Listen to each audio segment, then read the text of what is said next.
Големи ветувања за подобрување, резултатите според многу параметри никакви. 2018 година беше и повеќе од турбулентна низ судските лавиринти. Според дел од експертската јавност, политиката длабоко се замеша во правосудниот систем, а судот беше искористен како алат за пресметка со политичките неистомисленици. Голема дамка врз судскиот систем фрли писмото на американскиот амбасадор Джес Бейли до председателот на кривичниот суд Иван Джолев, каде тој бара судиите да не ја посочуваат амбасадата на САД како одговорна за одлуките кои тие ги носат. Голем број државни функционери од минатата власт секојдневно беа во судниците, каде против нив се водеа повеќе кривични процеси. Во улога на обвинет за примање подкуп се појави првиот човек на владата на Република Македонија Зоран Заев. Тој имаше обвинение како градоначалник на Струмица примил подкуп од над 160.000 евра од бизнисменот Иван Николов Сачевалиев, но судот донесе ослободителна пресуда за него. Помош кон носењето на оваа одлука премиерот може би имаше и со одлуката на јавното обвинителство, снимката на која се гледа како Заев бара пари да не биде доказ пред судот. Заев, од обвинет, стана главен реформатор во судството. Ветувано беше подобрување на условите во правосудниот систем, што беше формиран совет за реформи во судството, предводен токму од премиерот на државата, но резултатите како да ги нема. Иако од премиерот беше ветувано дека никаква амнестија не доаѓа во предвид, јавноста сега е сведок на договорот за амнестија во собранието за обвинетите од 27 април. Сите овие сомнежи кои се надвиснати над работата на судството доведе до тоа недовербата во правосудните органи во 2018 година да порасне за повеќе од 40% кај граѓаните во однос на 2017.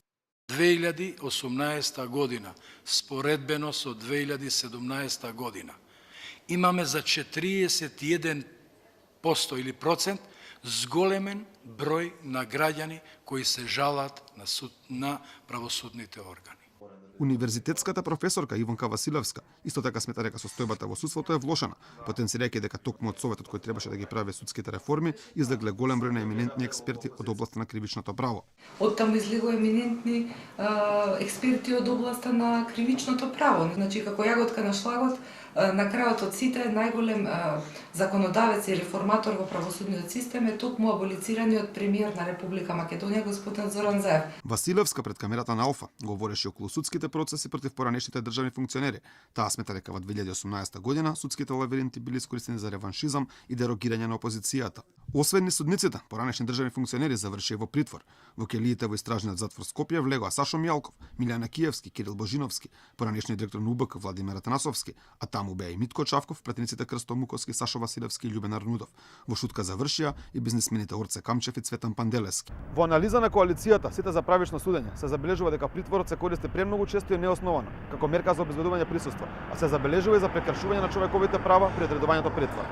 Професорката Василевска смета дека притворените поранешни функционери во истражен затвор завршиле чисто една злоба, потенцирајќи дека апсолутно не верува дека би избегале, бидејќи дел од нив тука имаат големи бизнеси, поради што не би било така едноставно да ја напуштат државата.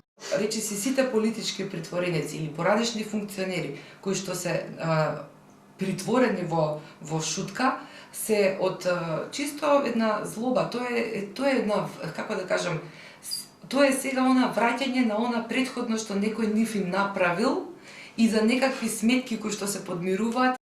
Освен недовербата кај граѓаните, која во неколку наврати беше јасно видлива, препораки дека мора се зголеми довербата во правосудните органи, стигне од мисијата на ОПСЕ во Македонија.